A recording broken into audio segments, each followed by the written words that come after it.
The first hours. The windows bow inward. Not flex, not shudder. They bow, all four at once, like something outside is inhaling. 2 seconds ago, you were flipping a 3-month-old magazine in a dental waiting room, half reading an article about kitchen renovations. Then the boom hits. Low. Felt in the chest more than heard. The receptionist's monitor tips off the desk and cracks against the tile floor. Every door crack in the building starts to whistle, a thin, climbing sound that lands around 3,400 hertz, the exact pitch of a smoke alarm, but steadier. It doesn't stop. You press your palms to your ears. It doesn't help. Outside, through the bowed glass, you can see the parking lot. 3 cars, a power line. On that line, a flock of starlings sits completely still. 40, maybe 50 birds, and not one of them moves. Loose papers skid across the asphalt in the same direction, slow and steady, with no wind you can see. Above the tree line, the afternoon sky is blue and ordinary, except for a bright halo ringing the sun, sharp-edged, about 22 degrees wide. You've never seen a ring like that. Too sharp, too white. Your ears pop. Then pop again. Then a third time in under a minute. The receptionist comes around the frosted glass. Her face says she has no idea what to say. Neither do you. A man in a paper dental bib stands in the hallway holding his jaw, looking at the ceiling like the answer is up there. The barometric pressure has dropped 18 millibars in the last 40 minutes. You don't know that yet. You just know your ears won't stop popping, and the whistle from the door cracks is getting higher. The trees in the parking lot all lean the same direction, slightly, steadily. Nothing is flying. You take a breath. Normal. Automatic. You don't notice it. You won't get another one like it. Day 1. You make it home. You don't remember most of the drive. The curtains are duct taped shut along all 4 edges. You did that an hour ago with half a roll of silver tape and no clear plan. The room feels sealed. It isn't.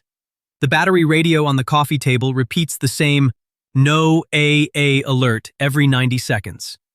Do not go outdoors without sealed respiratory protection. Do not go outdoors without sealed respiratory protection. You've heard it 11 times. The voice is flat and recorded and tells you nothing about why. You've printed 14 web pages. They're spread across the coffee table in a loose pile. One says oxygen levels near coastal zones have dropped to 19.1%. Another says 18.4% and calls it a measurement error. A third uses the phrase temporary atmospheric compression event. None of them agree. You stop reading the third one at paragraph 2. The handwritten log taped to the wall has 5 entries. You've been checking the barometer every 20 minutes. The numbers go down. They do not go back up. You turn on the television. A woman in a gray blazer is mid-sentence. Something about pressure corridors along a 2,000-kilometer band from the northern coast to the inland basin. Her voice is steady, professional. Then her hand comes up, slow, almost casual. She pinches the bridge of her nose between 2 fingers. A thin line of red appears at the edge of her nostril. She keeps talking. 4 seconds later, the feed cuts to a test pattern. You sit with the remote in your hand. Outside, through a gap in the tape, you can see the streetlight flickering. 3 cars on the curb have shattered windshields. Something hit them. You didn't hear it. The N95 mask sits around your neck. Construction grade. You bought it for sanding drywall 2 years ago. The package said it filters 95% of particulates. It says nothing about oxygen. You pick up the radio alert sheet. You read the words, sealed respiratory protection, again. You put the mask on. 1 week. The tap runs at 3 a.m. and you run with it. Every pot, every bowl. The bathtub lined with a black trash bag you taped at the corners. 12 plastic bottles from the recycling bin. A stock pot you haven't used since last Thanksgiving. You fill them all. The water is cold and clear and you don't care what it tastes like. You have 11 minutes. You count them. At minute 9, the pressure drops to a trickle. At minute 11, nothing. You stand in the kitchen. The hallway behind you is stacked floor to ceiling with containers, bowls, bottles. The big blue camping jug you found in the back of the closet. It looks insane. It's the smartest thing you've done all week. Then you notice the silence outside. No cars, no dogs, no birds, nothing. You look through the gap in the duct tape curtains. Plywood sheets cover the window frame from outside. Someone nailed them up yesterday. You're not sure when. Through the half-centimeter gap you can see the street. One car rolls slowly past with its headlights off. That's all. The dead plant on the windowsill has leaves curled black at the edges. You don't move it. The ambient oxygen meter reads 16.1%. That's 3,600 meters of altitude in your living room. You get a headache standing up too fast.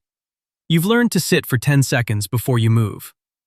6 days ago, you gave your second oxygen concentrator to the man upstairs. 63 years old. COPD. One machine wasn't enough for him, but you thought 2 might be. You ran an extension cord under his door. The power grid failed on day 4. 40 minutes of outage. That was enough. You don't go upstairs anymore. The burst capillaries under both eyes showed up on day 5. 2 dark bruises you didn't earn. You see them every time you pass a mirror. You've stopped passing mirrors. Outside, no birds. Inside, just the hum of the one concentrator you kept. You breathe. You count your water. You don't think about upstairs. Not yet. 1 month. The government stopped broadcasting 4 days ago. Not a goodbye. Not an emergency tone. Just static where the signal used to be. You don't stop moving. You found the group on day 19. 14 people in a sealed school gymnasium 3 blocks from the collapsed overpass on Meridian Street. A woman with a red wool cap waved you over from a ground floor window. You didn't hesitate. That's new. Now you're inside. The bleachers are folded flat against the walls. 14 cots in 2 rows of 7.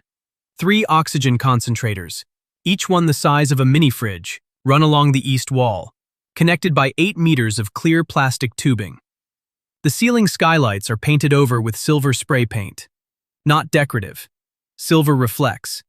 You understand that now. Around every door frame, all 7 of them, someone has applied a 4-centimeter bead of expanding polyurethane foam. Orange. Hardened into ridges that look like coral. You ran the second bead yourself on door 4 and 5. You did it clean. Today is the pressure test. You seal the last frame at 9 a.m. The generator runs steady. The concentrators cycle. You watch the oxygen monitor, a Massimo handheld unit zip-tied to a bleacher support. 17.8%. It climbs. 18.4%. Someone coughs once and goes quiet. 19.1%. The man next to you exhales through his nose for the first time in days. 19.5%. You hold there for 6 hours. At hour 3, someone takes their mask off. Then another person. Then everyone. 14 people sitting on cots in heavy coats and doubled-up wool socks, just breathing. Nobody says anything for a long time. Through the one small, unsealed porthole window near the fire exit, the sky outside is brownish-white, not blue. It hasn't been blue in 2 weeks. You breathe. You count the concentrator hours. You don't think about your apartment, the photo on the fridge, the one you left when you ran. You don't. 6 months. You wake at 3 a.m. You don't need an alarm. Your body does it. You check the gauge, 19.8%, and lie back down. Someone else is on watch. It doesn't matter. You'll check it again in 90 minutes. You don't remember the last time you slept through the night. Not anymore. The cluster is 67 people now across 3 sealed buildings. The old gymnasium, the adjoining maintenance wing, and the dental clinic you broke into on week 6. Heavy-gauge plastic sheeting and aluminum tape connect all 3 through the breached corridor walls. The seams are ugly, but they hold. You know every joint by touch in the dark. This morning you lead the pharmacy run. The hospital is 3 blocks east. You've mapped the route twice. 43 minutes on tanks rated for 55. That gives you 12 minutes of buffer. You don't use buffer, you use 10. 2 minutes stays sacred. You step outside at 9 a.m. The sky is indigo.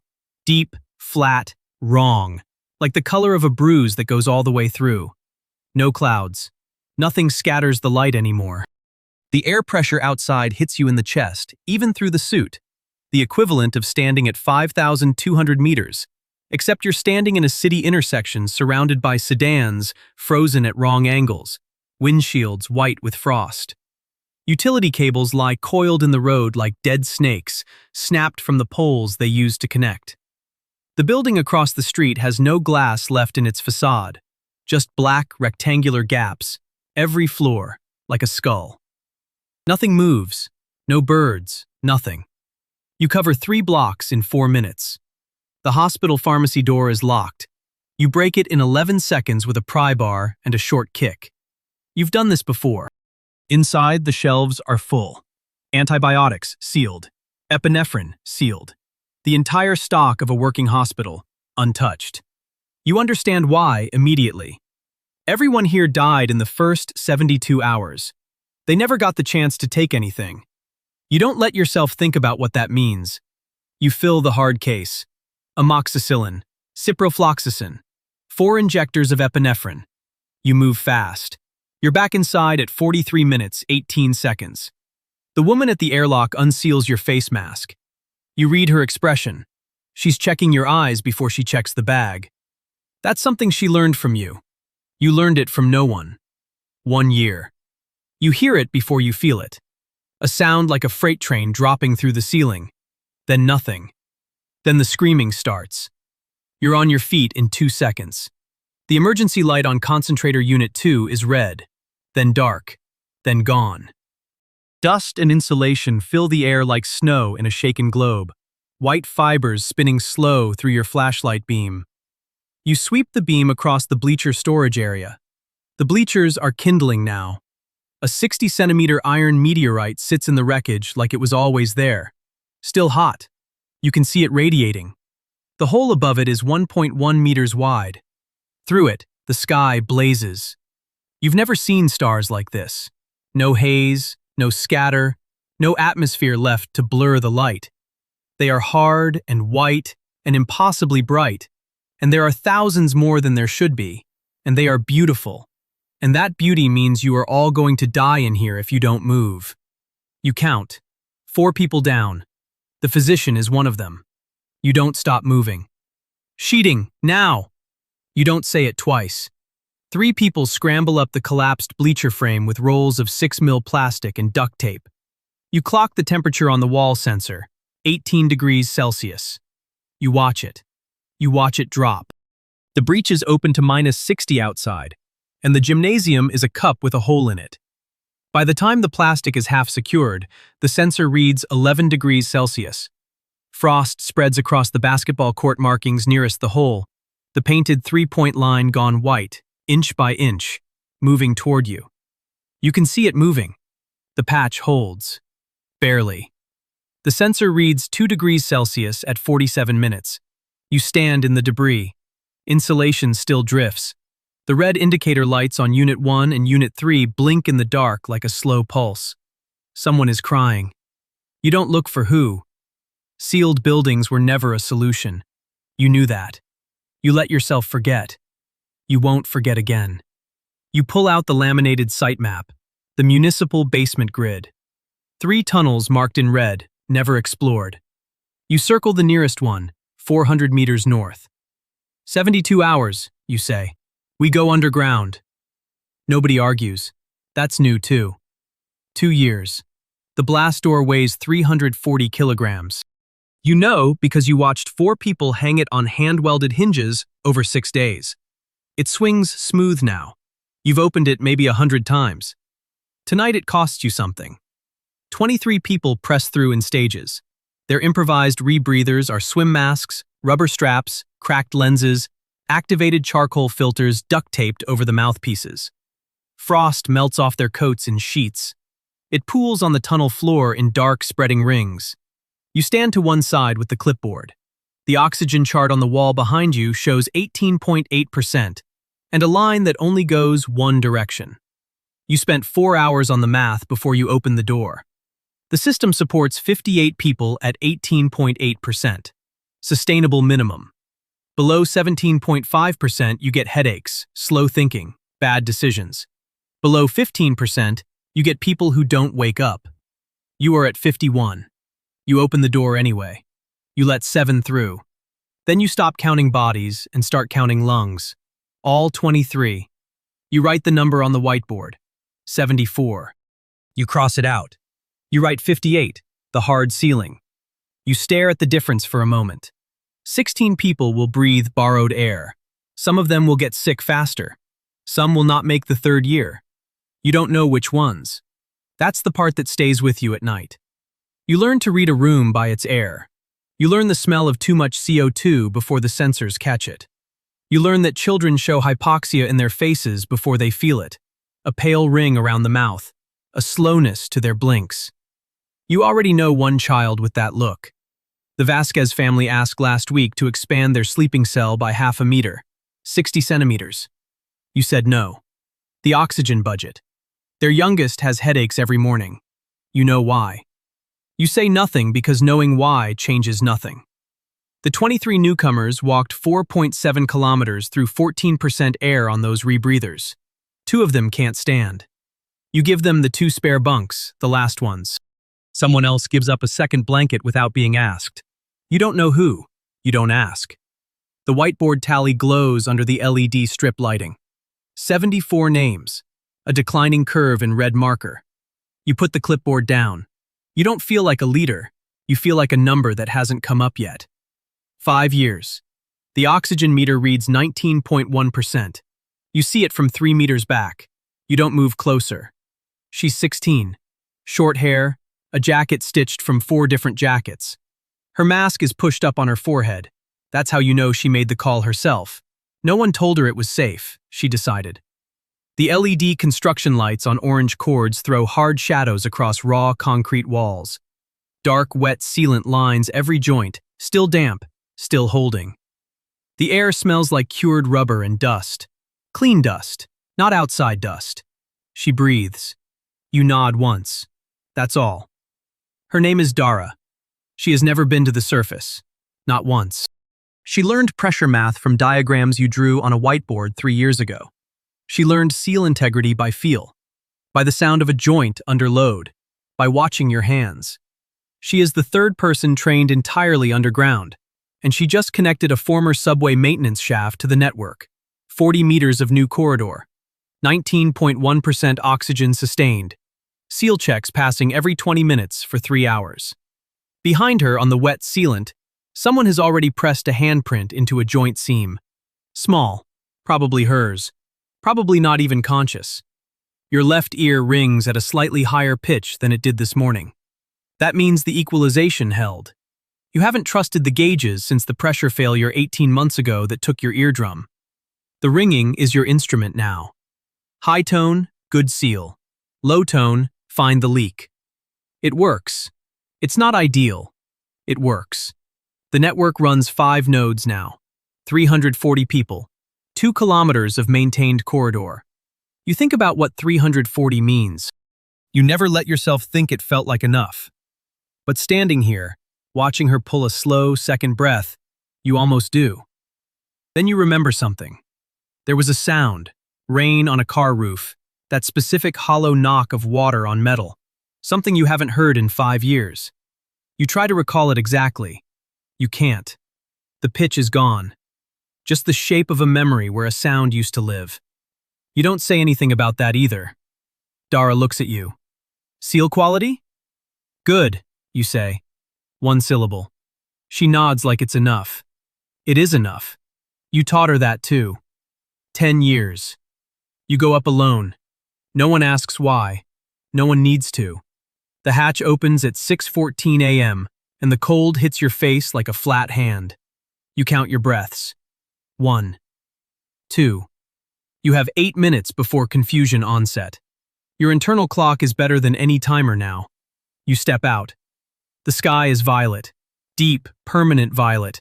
The color of a bruise that never heals.